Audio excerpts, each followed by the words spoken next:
అందరం కలిసి 13, 14 వచనాలు మనం చదువుకుంటాం.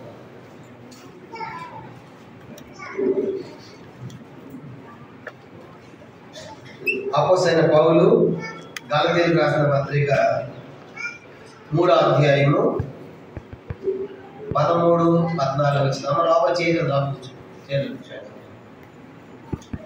ముందు జరగకపోతే ముందు కూడా జరగడానికి వచ్చేవాళ్ళంతా జరగదు. స్తుతియో మహిమా ఘనతానికి యోగ యోగముల మనకు ఎంతో నమ్మదగిన దేవా, ఎంతో నమ్మదగిన దేవా, మా దేవుడవై మాకే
రోజు కూడా వచ్చి వెనకాల కూర్చొని రావడం. వెనకాల కూర్చునే దేవుడు తెలుసు క్లాసులో చెప్పండి. వెనకాల కూర్చునే దేవుడు క్లాసులో అంత ఫెయిల్ అయ్యేవాడు, చదువు రానివాడు, అల్లరి వేసేవాడు వెనకాల ఉంటాడు. మీరు ఆ జాబితాలో వెనకాల కూర్చోండి. వచ్చిన వాళ్ళంతా ముందు కూర్చోవాలి. ముఖ్యంగా యవనస్తులు ముందు కూర్చోవాలి.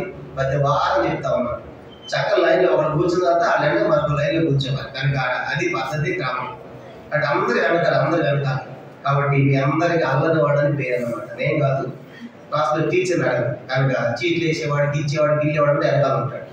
ఫస్ట్ క్లాస్ వచ్చేవాడు అంతా ఏం చెప్తారని వింటానని శ్రద్ధపడి ముందు కూర్చుంటాడు. కాబట్టి ఎప్పుడైనా సరే లేట్కి వస్తే అది వేరే సంగతి. దానికి స్థలం వెనకాల కూర్చోరు. ముందు వచ్చినప్పుడు వెనకాల ఎందుకు కూర్చుంటారు? కాబట్టి లైన్లో కూర్చున్నారు. మీరు ముందు జరగండి, మీరు కూడా జరగండి. గమనిస్తూ ముందు జరగండి. దేవుని వాక్యంలో నుంచి అపోస్తలుడైన పౌలు గలతీయులకు రాసిన పత్రిక 3వ అధ్యాయం 13, 14 వచనాలు అందరం కలిసి మనం చదువుకుంటాం. ఈ రోజంతా మనం ఒక వ్యక్తిని గురించి ధ్యానం చేయబోతున్నాము. గలతీయులకు రాసిన పత్రిక 3వ అధ్యాయము 13, 14 వచనాలు అందరం కలిసి చదవండి. ఆత్మలో వచ్చిన వాగ్దానం విశ్వాసం మనకు అందించినట్టు అబ్రహాము పొందిన ఆశీర్వచనము క్రీస్తు యేసు ద్వారా అన్ని జనుల కలుగుటకై క్రీస్తు మన కోసం శాపమై మనల్ని ధర్మశాస్త్రం యొక్క శాపం నుండి విమోచించారు. ఇందుని గురించి వారి మీద వేయాలని ప్రతివాడును శాపగ్రస్తుడు అని రాయబడి ఉన్నది. కాబట్టి చెప్పండి, ఏ వ్యక్తి గురించి మనం చదువుకున్నాం ఈరోజు? దీంట్లో అబ్రహాం. కనుక ఈరోజు ఈ 2 వర్తమానాల్లో కూడా అబ్రహాం యొక్క జీవితాన్ని మనం చూడబోతున్నాం. అబ్రహాం గురించి రాయబడినటువంటి మాట చూసినప్పుడు ఆరాధన కొరకై ఇక్కడ రాయబడింది, అబ్రహాం పొందినటువంటి ఆశీర్వచనం లేదంటే ఆశీర్వాదాలు క్రీస్తు యేసు ద్వారా అన్యజనులమైన మనం కలుగుటలే. క్రీస్తు మన కోసము శాపమై మనం ధర్మశాస్త్రం యొక్క శాపం నుండి విమోచించాడు. రాణి మీద వేలాడడం ద్వారా శాపగ్రస్తుడిగా ఆయన మార్చబడ్డాడు.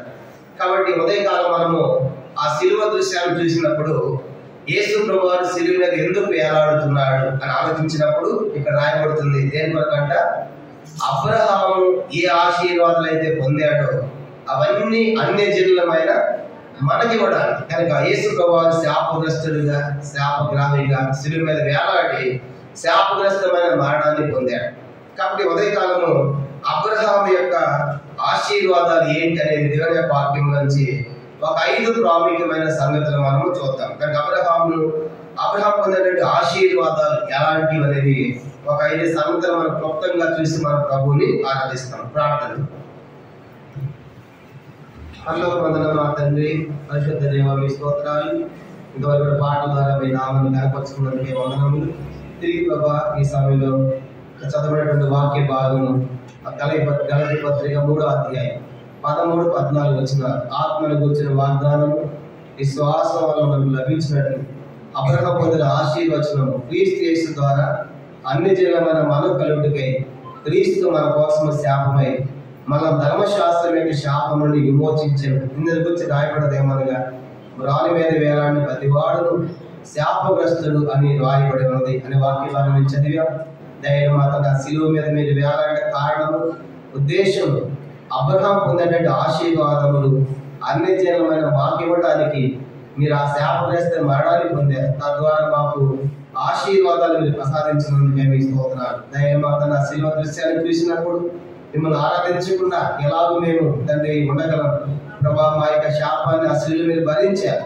తనలో మొండె తీరటం ద్వారా, పాదహస్తాల మేకుల ద్వారా, పక్కల బెల్లెం ద్వారా ఆ శాపగ్రస్తమైన ఘోరాతి ఘోరమైన శిలువ దృశ్యాన్ని చూసినప్పుడు మా ఆశీర్వాదాల కొరకే, మమ్మల్ని దీవించడం కొరకే మీరు మరణించారు.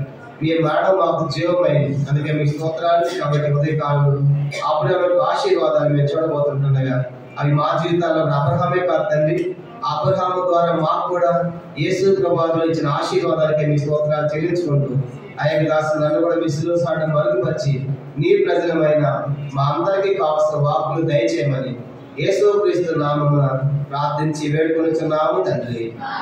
ఆమేన్. పిల్లలు మనం చదువుకున్నటువంటి వాక్య భాగము అపోస్తలుడైన పౌలు గలతీయులకు రాసిన పత్రిక 3వ అధ్యాయం 13, 14 వచనాలు చూసినప్పుడు యేసు ప్రభువు శిలువలో వేలాడిన ఉద్దేశం, శిలువ మరణం పొందిన కారణం ఏంటంటే అబ్రహాము పొందిన ఆశీర్వాదాలు మనకి ఇవ్వాలని. కానీ అబ్రహాము ఈ ఆశీర్వాదాలు పొందాడు. చూడండి, ఒక 5 సంగతులు చూద్దాం. మొట్టమొదటి ఆశీర్వాదం నెహెమ్యా గ్రంథము 9వ అధ్యాయం. నెహెమ్యా గ్రంథం 9వ అధ్యాయము 7వ వచనాన్ని అందరం చదువుకుంటాం. నెహెమ్యా గ్రంథం 9వ అధ్యాయము 7వ వచనం, పేజీ నంబర్ 408 పాత నిబంధనలో పేజీ నంబర్ 408 నెహెమ్యా గ్రంథము 9వ అధ్యాయము అందరం కలిసి 7వ వచనాన్ని చదువుకుంటాం. నెహెమ్యా గ్రంథం 9వ అధ్యాయము 7వ వచనము అందరం కలిసి మనము చదువుకుంటాం. 9, 7 చదవండి. దేవా యెహోవా అబ్రహామును ఏర్పరచుకొని కల్దీయుల ఊరను స్థలమును యువతలకు రప్పించి అతనికి అబ్రహామును పేరు పెట్టిన వాడవు చాలు. కనుక అందరూ చెప్పండి ఈ మాట, అబ్రహామును ఏర్పరచుకొని చాలు. అది మొట్టమొదటి సంగతి. అబ్రహాము పొందిన ఆశీర్వాదాలను మొట్టమొదటి అబ్రహామును దేవుడు ఏర్పరచుకున్నాడు. అబ్రహాముగా మార్చారు. కాబట్టి మొదటి ప్రాముఖ్యమైన సంగతి ఏంటంటే అబ్రహాము దేవుని చేత ఏర్పరచబడిన వాడు. అంటే వాస్తవానికి అబ్రహాము ఎక్కడుండేవాడు, ఎలా జీవించేవాడు, ఎలాంటి స్థితిగతులు ఉన్నప్పుడు ఆయన ఏర్పరచుకున్నాడని చూసినప్పుడు కల్దీయుల ఊరు అనేటువంటి స్థలంలో ఉన్నప్పుడు అక్కడి నుంచి యువతలకి దేవుడు అతన్ని రప్పించిన వాడిగా మనం చూస్తాం. కనుక బయటికి రప్పించి అతనిని మరి ఏర్పరచుకున్న వ్యక్తిగా మనకు జ్ఞాపకం చేయబడతా ఉంది. అందుకే వాస్తవానికి అబ్రహాము యొక్క జీవితం చూసినప్పుడు అబ్రహాము ఎలా జీవించాడు చూడండి. యెహోషువ గ్రంథము 24వ అధ్యాయం. యెహోషువ గ్రంథం అబ్రహాము ఎలాంటి పని చేస్తూ ఉండగా, ఎలాంటి స్థితిగతులు ఉండగా బయటకు తీసుకొస్తున్నాడంటే ఏర్పరచుకున్నాడంటే యెహోషువ గ్రంథము 24వ అధ్యాయం. యెహోషువ గ్రంథం 24వ అధ్యాయము మనం గమనించామంటే 2, 3 వచనాలు. యెహోషువ గ్రంథము 24వ అధ్యాయము 2, 3 వచనాలు. యెహోషువ జనులందరూ తిట్లను, ఇశ్రాయేలు దేవా యెహోవా చెప్పినదేమనగా ఆది కాలంలో మీ పెద్దలు అనగా అబ్రహాములకు, నాహోరుకు, తండ్రి తెరా కుటుంబీకులు నది యూఫ్రటీస్ అద్దరిని నివసించిన ఇతర దేవతలను పూజించిరి. అయితే నేను నది అద్దరి నుండి మీ పితరుడైన అబ్రహామును తోడుకొని వచ్చి కనాను దేశం అన్నంతటా సంచరింపజేసి అతనికి సంతానమును విస్తరింపజేసి అతనికి ఇస్సాకును ఇచ్చి తినించారు. గమనించాడు 2వ వచనంలో నది అద్దరిలో నివసించిన ఇతర దేవతలను అబ్రహాము పూజించారు. కానీ అబ్రహాం యొక్క పూర్వీకులు, అబ్రహాం తండ్రి తెరాహులు, వాళ్ళు ఎట్లాంటి వాళ్ళంటే విగ్రహారాధికులుగా చెప్పబడుతున్నారు. కానీ వాళ్ళు విగ్రహాలు చేసి అమ్మేవాడు. అలా విగ్రహాలు చేసి అమ్ముతున్న క్రమంలో ఒక దినము అబ్రహాము ఆ యొక్క విగ్రహాలు తీసుకుని అమ్మడానికి వెళ్తున్నప్పుడు ఒక్కసారి దేవుడు అతను ప్రత్యక్షమయ్యాడు. ఒకసారి ఫ్లాష్ అయ్యి కనుక ఎవరు ప్రత్యక్షమయ్యాడు? అపోస్తలుల కార్యములు 7వ అధ్యాయం చూడండి. పౌలు రాస్తూ ఉంటాడు, అబ్రహాం దేవుడు ఎట్లా ప్రత్యక్షమయ్యాడంటే ఆ విగ్రహాలు తయారు చేసుకుని అమ్ముకొని వస్తూ ఉన్నటువంటి ఆ క్రమంలో దేవుడు ఆయన ప్రత్యక్షమయ్యాడు. అపోస్తలుల కార్యములు 7వ అధ్యాయం మనం గమనించామంటే మొదటి 4 వచనాలు మనం చదువుకుంటాం. మొదటి 4 వచనాలు అపోస్తలుల కార్యములు 7వ అధ్యాయం మొదటి 4 వచనాలు. ప్రధాన యాజకుడు ఈ మాట నిజమేనని అడిగారు. అందుకు స్తెఫను చెప్పింది ఏమనగా, సహోదరులారా, తండ్రులారా, వీడు మన పితరుడు అబ్రహాము హారానుల కాపురమున మునుపు మెసొపొతామియాలో ఉన్నప్పుడు మహిమగల దేవుడు అతనికి ప్రత్యక్షమై, నీవు నీ దేశమును నీ స్వజనమును విడిచి బయలుదేరి నేను నీకు చూపించబో దేశం రమ్మని అతనితో చెప్పాను. అప్పుడు అతను గలిలయ దేశం విడిచిపోయి హారానులో కాపురం ఉండెను. అతని తండ్రి చనిపోయిన తర్వాత అక్కడ నుండి మీరు కాపురం ఉన్న ఈ దేశం నివసించడుకై దేవుడు అతను తీసుకొని వచ్చాను. కనుక ఆ యొక్క విగ్రహాలు అమ్ముకుని వచ్చే క్రమంలో ఆ దారి మధ్యలో అబ్రహాముకి ఎవరు ప్రత్యక్షమయ్యాడంట? మహిమగల దేవుడు ప్రత్యక్షమయ్యాడు, మహిమతో ప్రత్యక్షమయ్యాడు. అప్పటిదాకా అబ్రహాముకు దేవుడు లేడు కనుక చేతితో చేపట్టిన వాటిని సేవించి ఆరాధించి పూజించిన వాడిగా అబ్రహామును చూస్తాం. అలా మహిమగల దేవుడు ప్రత్యక్షమైనప్పుడు అబ్రహాం వెంటనే దేవునికి విధేయత చూపించి లోబడి ఆయన దేవుని నమ్ముకున్న వాడిగా మనం చూస్తాం. కాబట్టి మొదటి ఆశీర్వాదం మనం చూసినప్పుడు ఆ అబ్రహాము దేవుడు ప్రత్యక్షమైనప్పుడు అబ్రహాము దేవుని యందు విశ్వాసం ఉంచాడు. అందుకే ఏమని రాయబడింది? ఆదికాండం 15వ అధ్యాయం అబ్రహాము గురించి రాయబడిన ఆదికాండము 15వ అధ్యాయము 6వ వచనం. అలా దేవుడు ప్రత్యక్షమైన తర్వాత అతడు ఆ యెహోవాను నమ్ముకున్నాడు. ఆదికాండం 15వ అధ్యాయము 6వ వచనం. ఆదికాండం 15వ అధ్యాయం 6వ వచనం. అతడు యెహోవాను నమ్మెను, ఆయన అతను నీతిగా ఎంచబడెను. కాబట్టి మొట్టమొదటి ఆశీర్వాదం ఏంటంటే అబ్రహాం జీవితంలో చూసినప్పుడు అతడు ఏర్పరచబడిన వ్యక్తి. అబ్రహాం ఎట్లాంటి వాడంట? ఎక్కడి నుంచి ఏర్పరచుకున్నాడు? కల్దీల ఊరిలో నుంచి, విగ్రహాల కుటుంబంలో నుంచి. కనుక ఏర్పరచుకున్నప్పుడు వెంటనే దేవుడు అబ్రహాము నమ్ముకున్నాడు, నీతిమంతుడిగా అతడు చేయబడి మనం చూస్తాం. కాబట్టి మరి అబ్రహాము ఏర్పరచుకున్నాడు, మనల్ని ఏర్పరచుకోలేదని చూసినప్పుడు మరి మన విషయంలో మనం ఎందుకు ఆరాధించాలి? యోహాను సువార్త 15వ అధ్యాయం చూడేశ్వరే ఉంటున్నాడు, అబ్రహామును ఎలాగ ఏర్పరచుకున్నాడో మనల్ని కూడా దేవుడు లోకములో నుండి ఏర్పరచుకున్నాడు. యోహాను సువార్త 15వ అధ్యాయము చూడండి, మనం గమనించామంటే 16వ వచనం. యోహాను సువార్త 15వ అధ్యాయము 16వ వచనం.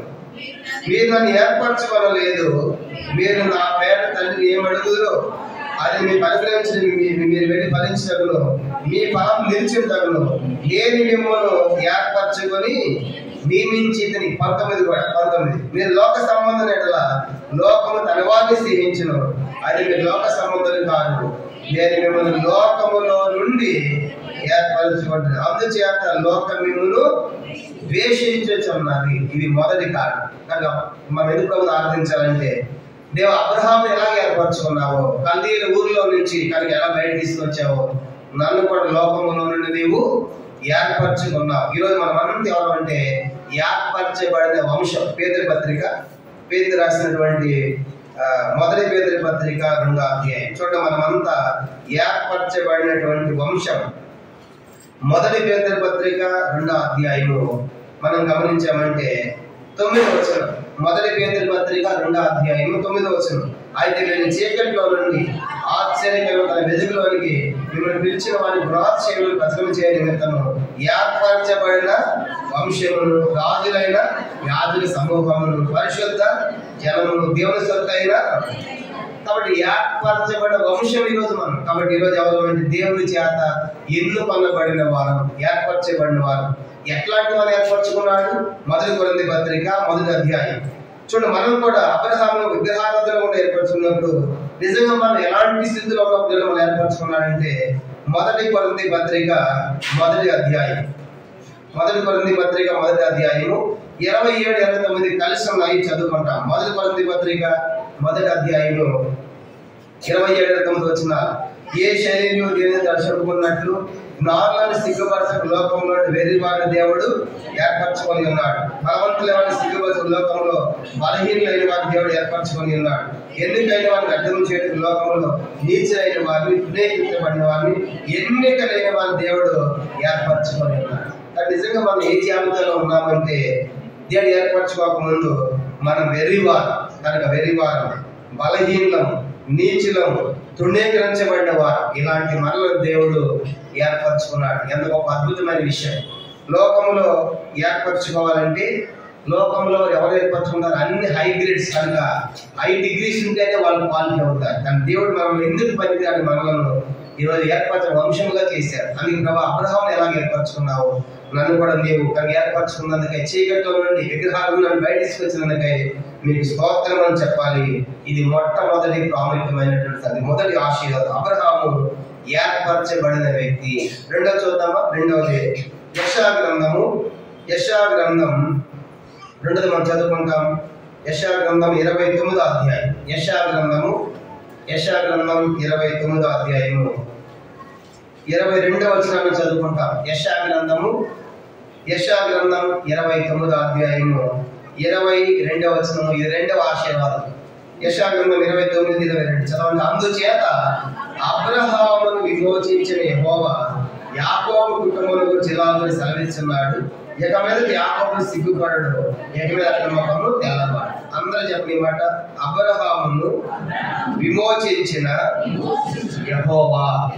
రెండోది, అబ్రహాము ఎట్లాంటి వాడు అంటే దేవుని చేత విమోచించబడిన వాడు కనుక దేవుడు అబ్రహామును విమోచించాడు, విడిపించాడు విగ్రహాల నుండి, కల్దీల ఊరు నుంచి. కనుక అలాంటి స్థితిగతులను అబ్రహామును విమోచించినట్టుగా మనం చూస్తాం. మరి మనల్ని విమోచించడానికి దేవుడు ఏం చేశాడు? ఎఫెసీ పత్రిక మొదటి అధ్యాయం. మనం విమోచించడానికి తన రక్తము చేత మనం విమోచించాడు. ఎఫెసీ పత్రిక మొదటి అధ్యాయం. ఎఫెసీ రాసిన పత్రిక మొదటి అధ్యాయము 7వ వచనాన్ని అందరం మనం చదువుకుంటాం. ఎఫెసీ పత్రిక మొదటి అధ్యాయము 7వ వచనం అందరం కలిసి. దేవుని ప్రభావాలను బట్టి ఆ ప్రీమియంలో ఆయన రక్తం వల్ల మనకు విమోచనము అనగా మన అపరాధములకు క్షమాపణ మనకు కలిగారు. మన విమోచనం అనగా మన అపరాధము క్షమాపణ, కానీ మన పాపం క్షమించబడ్డాయి. విమోచనం అనగా ఏంటంటే అపరాధములు క్షమించబడ్డాయి, పాపములు క్షమించబడ్డాయి. ఎలాగూ తన కృపా మహదైశ్వర్యం బట్టి ఆ ప్రియ రక్తము ద్వారా. కాబట్టి ఈరోజు మనము ఎవరమంటే రక్తము ద్వారా విమోచించబడిన వారు. ఎట్లా విమోచించాడు మనల్ని? వెండితో బంగారంతో కాదు. పేతురు పత్రిక చూడడానికి అంటాడు, పేతురు అంటాడు, మీరు వెండి బంగారం వంటి క్షయ వస్తువుల చేత మీరు విమోచించబడే. పేతురు రాసినటువంటి మొదటి పత్రిక మొదటి అధ్యాయం 18-19 వచనాలు. మొదటి పేతురు పత్రిక మొదటి అధ్యాయము 18-19 వచనాలు అందరం కలిసి అవుతాం. 18-19. మీ పితృ పారంపైన మీ వ్యర్థ ప్రవర్తన విడిచిపెట్టినట్లుగా వెండి బంగారం వంటి కైవస్తుల చేత మీకు విమోచనబడలేదు, కానీ అమూల్యమైన రక్తము చేత అనగా నిర్దోషం నిష్కాంతులు గొర్రెపిల్ల వంటి క్రీస్తు రక్తము చేత విమోచనబడ్డారని. కాబట్టి మనం విమోచించడానికి వెండి సరిపోవాలి, బంగారం సరిపోలేదు. ఏం కావాల్సి వచ్చిందంట? పరిశుద్ధ రక్తం, పావన రక్తం, క్రీస్తు యొక్క రక్తం చేత మనము కనబడిన వారం, విమోచించబడిన వారం. కాబట్టి ఎంత గొప్పవారిగా ప్రాముఖ్యమైన జాబితాలు చేర్చాడు. అందుకే మనం దేవుని ఆరాధించాలి. ప్రభా, నీవు నన్ను అబ్రహాములాగా విమోచించావు, మీ రక్తముతో విమోచించావు, అందుకే మీ స్తోత్రము అని చెప్పి దేవుని ఆరాధించాలి. ఇది రెండవ ప్రాముఖ్యమైన ఆశీర్వాదం. ఇక మూడో చూద్దాము. చూడండి. ఆదికాండము 18వ అధ్యాయం. ఆదికాండం 18వ అధ్యాయము కథలు చూద్దాము. ఆదికాండం 18వ అధ్యాయము 17వ వచనం. ఆదికాండము 18వ అధ్యాయం. Genesis chapter 18-17. ఆదికాండం 18-17 చదువుకుంటాం అందరం కలిసి. అప్పుడు యెహోవా, నేను చేయబో కార్యమును అబ్రహామునకు దాచేదనా అంటున్నాడు. ఇది ప్రశ్న అన్నమాట. అంటే దేవుడు ఏం చేయాలనుకుంటున్నాడో ఎవరు చెప్తున్నాడంటారు? ఆ సంగతులన్నీ కూడా అబ్రహాం. అంటే అబ్రహాంకి దేవునికి ఉన్న మధ్య సంబంధం ఇది ఒక స్నేహాన్ని చూపిస్తా ఉంది. కనుక ఇద్దరు భార్య భర్తల మధ్య కొన్నిసార్లు దాగుడు మొత్తలా కొన్ని చెప్పరు, ఆమె జీవితాన్ని అడ్డుపడుతుంది, అందుకని అడ్డుపడతారని కొన్నిసార్లు చెప్పకుండా చేస్తారు కొన్ని విషయాలు. కానీ అబ్రహాము ఒక స్నేహితుని కలవాలి, స్నేహితుని సంబంధం, వారి సంగతులన్నీ ఒకరితో ఒకరు పంచుకుంటారు. ఇప్పుడు దేవుడు అంటాడు, నేనేం చేయాలనుకుంటున్నానో అది అబ్రహాము చెప్పకుండా నేను దాయలేను. అంటే అబ్రహాము దేవునికి ఏమంట స్నేహితుడు అని పేరు. అలా బైబిల్లో 3 సార్లు రాయబడింది. మొదటిది చూడండి, మొదటిది రెండో దినవృత్తాంతములు 20వ అధ్యాయం, 2 దినవృత్తాంతం 20వ అధ్యాయము 7వ వచనం మొదటిసారి రాయబడింది. అబ్రహాముకి దేవునికి ఉన్న సంబంధము స్నేహ సంబంధాన్ని తెలియజేస్తుంది అన్నమాట. 2వ దినవృత్తాంతములు 20వ అధ్యాయం 7వ వచనం, 2వ దినవృత్తాంతములు 20వ అధ్యాయం 7వ వచనం, ఈ జనులైన ఇశ్రాయేలు ఎదుట నుండి ఈ దేశపు పాపస్తులను తోలివేసి నీ స్నేహితుడైన అబ్రహాము యొక్క సంతతికి దీన్ని శాశ్వతం ఇచ్చిన మా దేవుడవు. ఇక్కడ అబ్రహాముకు ఆ భూమిని శాశ్వతంగా ఇచ్చాడు. కానీ ఇక్కడ రాయబడింది నీ స్నేహితుడైన అబ్రహాము. చెప్పండి, అబ్రహాముకు దేవుడు ఏమై ఉన్నాడంట? స్నేహితుడై ఉన్నాడు. ఎంత గొప్ప ఆశీర్వాదం ఇది. ఇంకా రెండోసారి ఎక్కడ రాయబడింది? యెషయా గ్రంథం 41వ అధ్యాయం, యెషయా గ్రంథం 41వ అధ్యాయము 8వ వచనం కూడా చదువుకుంటాం. యెషయా గ్రంథం 41వ అధ్యాయము 8వ వచనం, యెషయా 41, నా సేవకుడైన ఇశ్రాయేలు, నేను ఏర్పరచుకున్న యాకోబు, నా స్నేహితుడైన అబ్రహాము సంతానము. రెండోసారి అయిపోయింది ఇక్కడ, నా స్నేహితుడైన అబ్రహాము సంతానం. అబ్రహాము దేవునికి స్నేహితుడు అని రెండోసారిగా మనం చూస్తాం. మూడోసారి ఎక్కడ రాయబడింది? యాకోబు పత్రిక 2వ అధ్యాయం 23వ వచనం. మూడోసారి యాకోబు పత్రిక 2వ అధ్యాయము 23వ వచనం కూడా చదువుకుంటాం. ఇది మూడోసారి రాయబడుతుంది, యాకోబు 2:23. కాబట్టి అబ్రహాము దేవుని నమ్మెను, అది అతను నీతిగా ఎంచబడును, అను లేఖనము నెరవేర్చబడును, మరి దేవుని స్నేహితుడిని అబ్రహాము పేరు కలిగింది. కాబట్టి మనం గమనించామంటే అబ్రహాము గురించిన 3వ ఆశీర్వాదం ఏంటంటే అబ్రహాము దేవునికి స్నేహితుడిగా చేసుకున్నాడు. కానీ మొదటిది అబ్రహాము ఏర్పరచబడినవాడు, రెండవదిగా అబ్రహాము విమోచించబడినవాడు, మూడవది అబ్రహాము స్నేహితుడు. మరి దేవుడు మనల్ని కూడా స్నేహితుడిగా చేసుకోవడానికి ఏం చేశాడు? యోహాను సువార్త 15వ అధ్యాయం. ఇది మనల్ని కూడా దేవుడు స్నేహితులను పిలుస్తున్నాడు, దాసులు కాదు స్నేహితులను పిలుస్తున్నారు. అలా స్నేహితులను పిలవబట్టడానికి మన కోసం తన ప్రాణాన్ని పెట్టాడు. యోహాను సువార్త 15వ అధ్యాయము మనం గమనించామంటే 13వ వచనం 14వ వచనం, యోహాను సువార్త 15వ అధ్యాయము 13, 14 వచనాలు అందరం కలిసి చదవండి. తన స్నేహితులకు తన ప్రాణం పెట్టేవానికంటే ఎక్కువైన ప్రేమ గలవాడు ఎవడూ లేడు, నేను మీకు ఆజ్ఞాపించి వాటిని చేస్తే మీరు నా స్నేహితులై.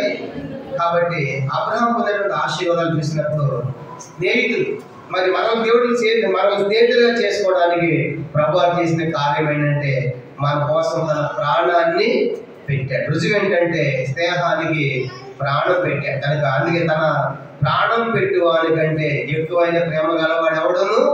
కనుక ఎంతగా ప్రేమించాడంటే ప్రాణం పెట్టినందుగా, నువ్వంటే నాకు అంత ఇష్టం, నీతో నాకు స్నేహం కావాలని ప్రభు నీ కోసం నా కోసం తన ప్రాణాన్ని పెట్టాడు. అందుకే ఉదయకాల ప్రభా అబ్రహాముని స్నేహితుడిగా చేసుకున్నావు, ప్రేమించావు, నన్ను కూడా స్నేహితుడిగా చేసుకుని ప్రేమించిన వెంటనే నా కోసం నీ ప్రాణాన్ని అర్పించినందుకై నీకు స్తోత్రం అని మనం దేవుని ఎలిగించి ఆరాధించాలి. అబ్రహాము పొందిన ఆశీర్వాదాలు ఇది మూడవదిగా మనం చూస్తాం. 4వ ఆశీర్వాదం చూద్దామా? 4వ ఆశీర్వాదం చూడండి, ఆదికాండం 13వ అధ్యాయం, ఆదికాండం 13వ అధ్యాయము, ఆదికాండము 13వ అధ్యాయము 2వ వచనం, ఆదికాండం 13వ అధ్యాయము 2వ వచనం అందరం కలిసి చదవండి. అబ్రహాము వెండి బంగారం పశువులు కలిగి బహు ధనవంతుడై ఉండేను. కనుక అబ్రహాము యొక్క ఆశీర్వాదాల్లో 4 చూసినప్పుడు అబ్రహాము ఎవరంటే అబ్రహాము ధనవంతుడు. అబ్రహాం వెండి బంగారు పశువులు కలిగి గొప్ప ధనవంతుడిగా మనం చూస్తాం. కాబట్టి అబ్రహాము భౌతికంగానే కాదు ఆత్మీయంగా కూడా, కనుక 2 విషయాలు అబ్రహాము ధనవంతుడిగా మనం చూస్తాం. కనుక అబ్రహాము బంగారము వెండి పశువులు కలిగి బహు ధనవంతుడై ఉండేది. కాబట్టి నాడు మన అబ్రహాము పొందినటువంటి ఆశీర్వాదాలు మనకి ఇవ్వడానికంటే మనల్ని కూడా దేవుడు ధనవంతులుగా చేయాలని కోరాడు. కనుక మనల్ని కూడా ధనవంతులుగా చేయాలని కోరిన దేవుడు మరి మనం ధనవంతులు ఎలా చేశాడు? కొరింథీ పత్రిక రెండవ కొరింథీ పత్రిక 8వ అధ్యాయం, 2 Corinthians chapter 8, 2 కొరింథీ పత్రిక 8వ అధ్యాయము, అందరం కలిసి 9వ వచనం. 2 కొరింథీ పత్రిక 8వ అధ్యాయం, కొరింథీయులకు రాసిన 2వ పత్రిక 8వ అధ్యాయము 9వ వచనాన్ని మనం చదువుకుంటాం. 2 కొరింథీ 8:9 చదవండి. మీరు మన ప్రభువు యేసుక్రీస్తు ప్రభువును ఎరుగుదురు కదా, ఆయన ధనవంతులై ఉండి మీరు తన దారిద్ర్యం ధనవంతులకు కావాలి, మీ నిమిత్తము దరిద్రుడు ఆయన. గమనించామంటే ఈ మన ప్రభువు యేసుక్రీస్తు మీకు తెలిసిన ఎరుగుదురు కదా, ఆయన ధనవంతుడే, కానీ మీరు తన దారిద్ర్యం ద్వారా, యేసు ద్వారా పొందిన దారిద్ర్యం ద్వారా, శిలువ మరణం ద్వారా మీరు ధనవంతులు కావాలని ఆయన మన నిమిత్తం ఈ లోకానికి ఆయన దరిద్రుడిగా చేయబడ్డాడు. కాబట్టి అందుకే మనం దేవుని ఆరాధించాలి. ఇది 4వ ప్రాముఖ్యమైన ఆశీర్వాదం. అబ్రహాము మనం గమనించామంటే ధనవంతుడు. ఈరోజు మనం కూడా యేసుని నమ్మిన మనం కూడా లోకంలో భౌతికంగా ధనం లేకపోవచ్చు, కానీ మనకు కలిగిన ధనం ఏంటి? యాకోబు పత్రిక 2వ అధ్యాయం, యాకోబు పత్రిక 2వ అధ్యాయము 5వ వచనం, యాకోబు పత్రిక 2వ అధ్యాయము 5వ వచనం మనం చదువుతాం. యాకోబు 2:5. కాగా నా ప్రియ సహోదరులారా ఆలోచించుడి, ఈ లోక విషయంలో దరిద్రులైన వారిని విశ్వాసమందు భాగ్యవంతులుగాను, తను ప్రేమించి వారు తను వాగ్దానం చేసిన రాజ్యాన్ని వారసుగా ఉంటారు దేవుడు ఏర్పరచుకోనలేదా? ఇక్కడ రాయబడింది, ఈ లోక విషయంలో దరిద్రులనే.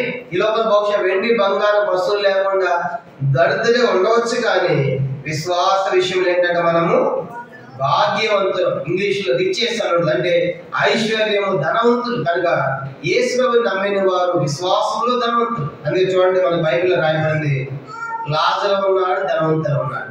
కనుక లాజరుకి ఏమీ లేదు, దరిద్రుడిగా చనిపోయాడు. కనుక ధనవంతుడికి అన్నీ ఉన్నాయి, భోగా తింటా ఉన్నాడు, తాగుతా ఉన్నాడు, సుఖపడతా ఉన్నాడు. ఇద్దరు చనిపోయాడు ఒక రోజు. కనుక ఇప్పుడు చూడండి, అబ్రహాము ధనవంతుడు చనిపోతే ఎవరు వచ్చారంట? ధనవంతుడు చనిపోతే బహుశా భూలోకం అందరూ వచ్చి ఉంటారు, అయ్యో చాలా ధనవంతుడు. కానీ చనిపోయిన తర్వాత ధనవంతుడు చనిపోయి ఎక్కడికి పోయాడైనా? పాతాళానికి పోయాడు. ఇప్పుడు దరిద్రుడు లాజరు చనిపోయాడు. లోకంలో దరిద్రుడు చనిపోతే బహుశా లాజరు దగ్గరికి ఎవరు వచ్చాడో పోవచ్చారు. ఎవరు వచ్చారని బైబిల్లో దేవదూత వచ్చిందంట. ఎవరు వచ్చింది? ఎవరి దగ్గరికి? దరిద్రం దగ్గర. దేవదూత వచ్చి అబ్రహాము రొమ్ము తీసుకుని పోయి అబ్రహాము రొమ్మును కూర్చోబెట్టింది. ఎంత గొప్ప ఆశీర్వాదం. అందుకే ఈ లోకంలో మేమేం ధనవంతులు మనం రేషపడకూడదు. ఈ లోకంలో దరిద్రత ఉన్నప్పటికీ విశ్వాసంలో మనం ఎట్లా చేశారు? విశ్వాసంలో భాగ్యవంతులుగా, ధనవంతులుగా చేశారు. కాబట్టి అందుకే మనం దేవుణ్ణి ఆరాధించాలి. కాబట్టి ఇది 4వ ప్రాముఖ్యమైన ఆశీర్వాదం. ఇప్పుడు 4 ఆశీర్వాదాలు చూసాం. మొదటి చెప్పండి, మొదటిది ఏంటి? అబ్రహాము ఏర్పరచబడినవాడు. మళ్ళీ కూడా దేవుడు లోకంలో నుండి ఏర్పరచబడి. రెండోది అబ్రహాము విమోచించబడ్డాడు. మళ్ళీ కూడా దేవుడు తన రక్తము చేత విమోచన అంటే మన పాపములు క్షమాపణ కలిగించాడు. రెండోది మనం చూసి, మూడోది అబ్రహాము స్నేహితుడు. మన స్నేహితులు చేసినట్టు ఆయన మన కోసం కదా ప్రాణాన్ని పెట్టాడు. మనం చదువుకున్నాం. 4ది అబ్రహాము ధనవంతుడు. కానీ అబ్రహాము ధనవంతుడు. మనం ధనవంతులు చేయడానికి ఆయన మన కోసం దరిద్రులుగా చేయబడ్డాడు. 5వ ఆశీర్వాదం చూద్దాము. అబ్రహాము గురించి రాయబడింది ఆదికాండం 15వ అధ్యాయం, ఆదికాండం 15వ అధ్యాయం 6వ వచనం. ఆదికాండం 15:6 చదువుకుందాం. అతడు యెహోవాను నమ్మెను, ఆయన అది అతను నీతిగా ఎంచెను. అబ్రహాము, అందరూ చెప్పండి, అబ్రహాము నీతిమంతుడు. అబ్రహాము ఆస్పదం ఏంటి? అబ్రహాము నీతిమంతుడని పిలవబడి. అబ్రహాము దేవుడు నమ్ముకున్నాడు. నమ్మితే చాలు ఏమైపోయారంటే వాడు నీతిమంతుడు అవుతున్నారు. కానీ వాస్తవానికి బైబిల్ సెలవిస్తా ఉంది, రోమా 3:11 ప్రకారం నీతిమంతుడు లేడు, ఒక్కడు లేడు. మరి నీతిమంతుడు ఎట్లా అవుతున్నారు అంటే ఇదే మనం చదువుకున్నాం. కానీ దేవుడు నమ్మితే చాలు. రోమా 5:1 విశ్వాసము ద్వారా నీతిమంతులం. తీతు పత్రిక 3:6 ఆయన కృప ద్వారా నీతిమంతులం. మనం గమనించమంటే అలాగూ రోమపత్రిక 4వ అధ్యాయం 25వ వచనం ఆయన మరణ భూస్థాపన పునరుద్ధానం ద్వారా మనము నీతిమంతులం. కానీ ఇలా మనం చూసినప్పుడు ఆయన రక్తము చేత మనం నీతిమంతులం, ఆయన కృప చేత నీతిమంతులం, విశ్వాసం ద్వారా నీతిమంతులం. రోమ 5:9 ఆయన రక్తం చేత నీతిమంతులం. ఇలాగా మనం చూసినప్పుడు మనం నీతిమంతులు చేయడానికి ఆయన కృప కారణమైంది, ఆయన మరణం కారణమైంది, ఆయన రక్తం కారణమైంది. ఆయన ఉన్న విశ్వాసమే ఈరోజు మనల్ని నీతిమంతులుగా ప్రకటిస్తూ ఉన్నాడు. కానీ ఎంతో ఆశీర్వాదం.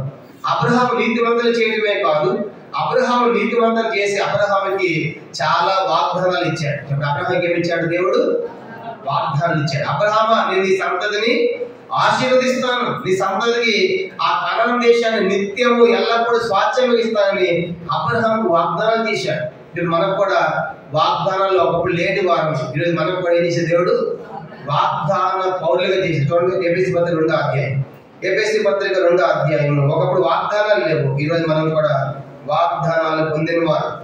ఎఫెసీ పత్రిక 2వ అధ్యాయము మనం గమనించినప్పుడు 12వ వచనం, ఎఫెసీ పత్రిక 2:12. ఆ కాలమందు ఇశ్రాయేలు సహపౌరులు కాక పరదేశులను, వాగ్దాన నిబంధన లేని పరజనులను, నిరీక్షణ లేని వారు, లోకమందు దేవుడు లేని వారిని వీళ్ళు క్రీస్తుకు దూరస్తున్నటువంటి జ్ఞాపకము.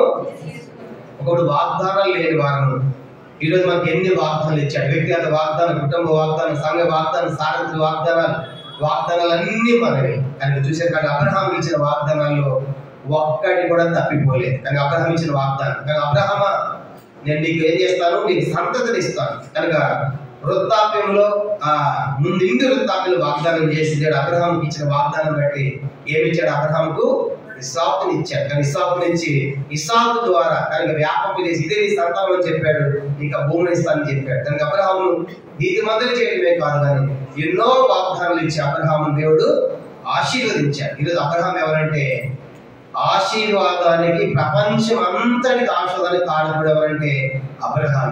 చెప్పండి, యావత్ అన్నాడు కదా, సమస్త వంశంలో నీయందు ఆశీర్వదించబడు. చెప్పండి, సమస్త వంశం ఆదికాండం 12 చదువుతాము.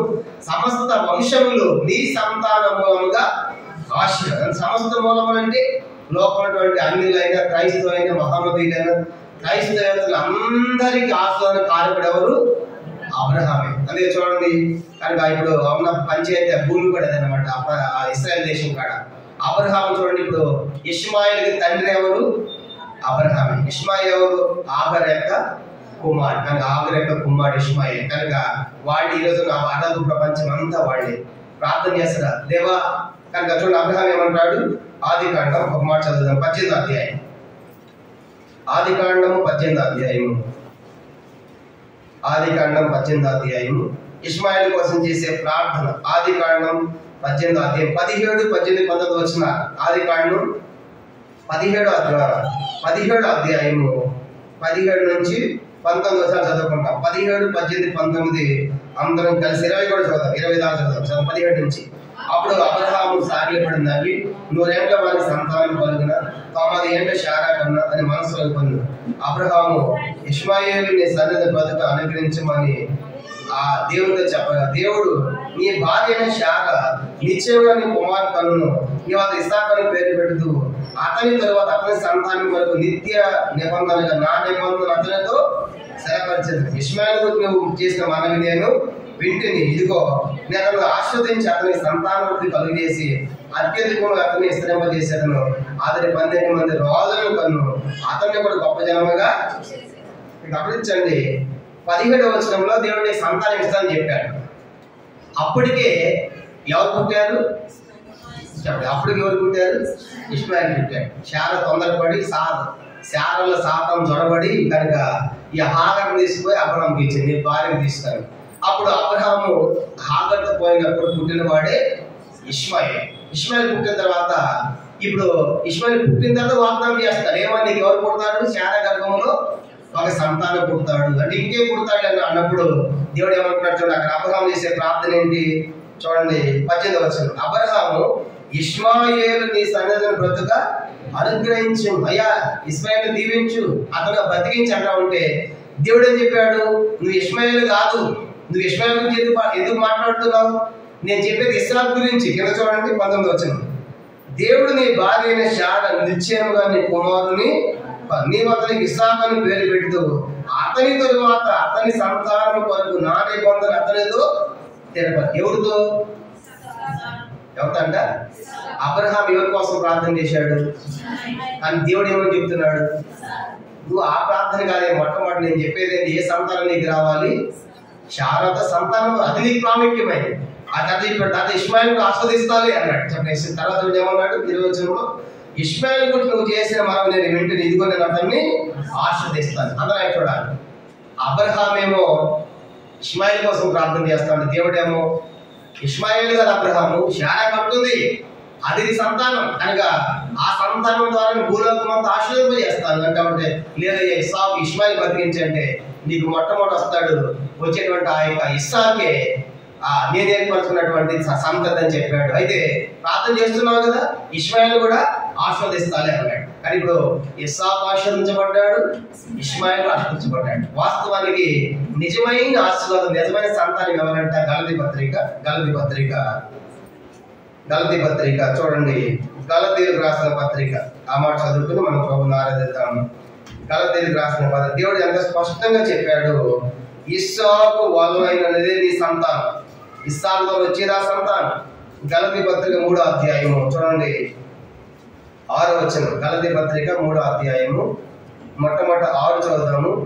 గలతీ పత్రిక 3వ అధ్యాయం 16వ వచనం. అబ్రహామునకు అతని సంతానముకు వాగ్దానం చేయబడు, ఆయన అనేకులను గూర్చి అన్నట్టు సంతానముతో చెప్పక ఒకరిని గూర్చి అన్నట్టే నీ సంతానము, ఆ సంతానము క్రీస్తు అని రాయబడింది. కనుక ఆ తర్వాత 4వ అధ్యాయము చూడండి ఏమంటున్నాడు. 28వ వచనం. 4వ అధ్యాయము 28వ వచనం చదువుదాము.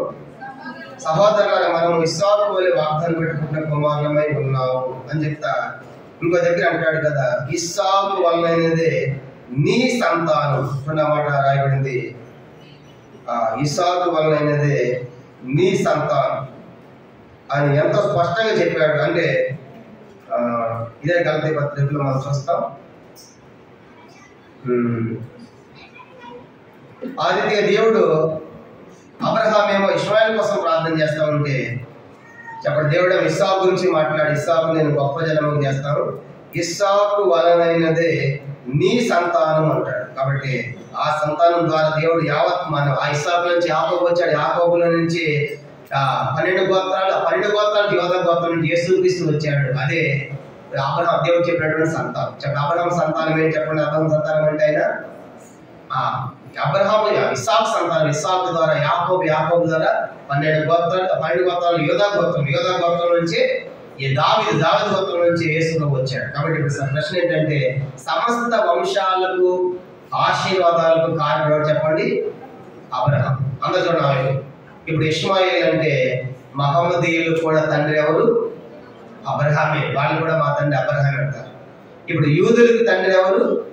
అబ్రహామే. క్రైస్తవులకు తండ్రి ఎవరు? అబ్రహామే. అంటే ప్రపంచంలోని 3 జనములకు ఆయనే తండ్రి. కానీ వాళ్ళ మహమ్మదీయులైనా, యూదులైనా, అన్యులైనా, క్రైస్తవులైనా వీళ్ళందరికి తండ్రి ఒక్కడే. అంటే అది చెప్పాడు ముందు. ఇప్పుడు సమస్త వంశం నీ ద్వారా ఆస్వాదించబడింది. ఇప్పుడు ఆ భూమి దగ్గర ఏంటంటే ఈ భూమి మాదంటారు మహమ్మదీ, ఈ భూమి మాదంటారు యూదులు, ఈ భూమి క్రైస్తవులు యేసులో పుట్టాడు మాది అంటారు. అంటే 3 ప్రాంతాల కేంద్రం ఇస్రాయేల్. కానీ చూసే కాబట్టి ఇది 3 విశ్వాసాలు ఉన్నాయి. అక్కడ జూడాయిజం ఉంది కనుక యోధా మతస్థులు ఉన్నారు, క్రైస్తవులు ఉన్నారు కనుక మహమ్మదీయులు ఉన్నారు. వాళ్ళందరికీ తండ్రి ఒక ఎంత గొప్ప ఆశీర్వాదం అబ్రహాంకి ఇచ్చాడు. సమస్త వంశం నీ ద్వారా ఆశీర్వదించబడతాయి. అంటే అబ్రహాము ఆశీర్వదించబడినవాడు. ఆదికాండం 24వ అధ్యాయము 1వ వచనం చదువుకొని మనం ప్రభువుని ఆరాధిస్తాం. ఆదికాండం 24వ అధ్యాయం. ఆదికాండం 24వ అధ్యాయం 1వ వచనం చూడండి. అందరం కలిసి మనం చదువుకుంటాం. ఆదికాండము 24వ అధ్యాయము 1వ వచనం. అబ్రహాము ఒక కాలం వ్యతిరేకించను అన్ని విషయములు యెహోవా అబ్రహామును, కాబట్టి అబ్రహాము ఆశీర్వదించబడిన వాడు. కాబట్టి ఇప్పుడు ఇలాంటి ఆశీర్వాదాలు మనకి ఇవ్వడానికి ఇప్పుడు గలతీ పత్రిక 3వ అధ్యాయం అందరం కలిసి 13, 14 చదువుకొని మన ప్రభుని ఆరాధిస్తాం. గలతీ పత్రిక 3వ అధ్యాయము 13, 14 వచనాలు అందరం కలిసి మనం చదువుకొని ప్రభుని ఆరాధిస్తాం. ఆత్మలకు వచ్చిన వాగ్దానము విశ్వాసంలో లభించినట్లు అబ్రహాం పొందినట్లు ఆశీర్వచనము క్రీస్తు యేసు ద్వారా అన్ని జనుల కలుగుటకై క్రీస్తు మన కోసం శాపమై మనం ధర్మశాస్త్రం శాపం విమోచించును. ఇందుని గురించి వాడి మీద వేలాలని ప్రతివాడును శాపగ్రస్తులని రాయబడి ఉంది. అబ్రహాం పొందిన ఆశీర్వాదాలు మనకి ఇవ్వడానికి క్రీస్తు మన కోసం శాపమై. కాబట్టి 5 ఆశీర్వాదాలు చూసాము. కానీ అబ్రహాము ఏర్పరచబడినవాడు, అబ్రహాము విమోచించబడినవాడు, అబ్రహాము స్నేహితునిగా చేయబడినవాడు, అబ్రహాము ధనవంతుడు, అబ్రహాము నీతిమంతుడు, వాగ్దానాలు పొంది ఆశీర్వదించబడిన వాడు. అవన్నీ కూడా మనం కూడా ప్రభు క్రీస్తులో ప్రసాదించినందుకు కానీ మనం కూడా ప్రభు నిలగెత్తి ఆత్మతో సత్యముతో ఆరాధించదుముగా. మనమంతా లేచి నిలబడి ఒక పాట మనం పాడతాము. చివరి పాడేటప్పుడు సండే స్కూల్ వారి క్లాస్కి వెళ్తారు. సీనియర్ ప్రసాద్, ఓ అబ్రహాం ఇస్సాకు ఇశ్రాయేలు దేవ అనే పాట మనం పాడతాం. ఓ అబ్రహాం ఇస్సాకు ఇశ్రాయేలు దేవ అనే పాట 191 కొత్త పుస్తకాల్లో 191, పాత వాటిలో 189, ఇంకా పాతవైతే 778. మాట్లాడద్దు, ఎన్ని మాట్లాడతారు? పాట సంఖ్య 191 కొత్త వాటిలో, పాత వాటిలో 189, ఇంకా పాతవైతే 778. చౌచని పాడేటప్పుడు సండే స్కూల్ పిల్లలు వారి క్లాస్కి వెళ్తారు. కొత్త పుస్తకాల్లో 191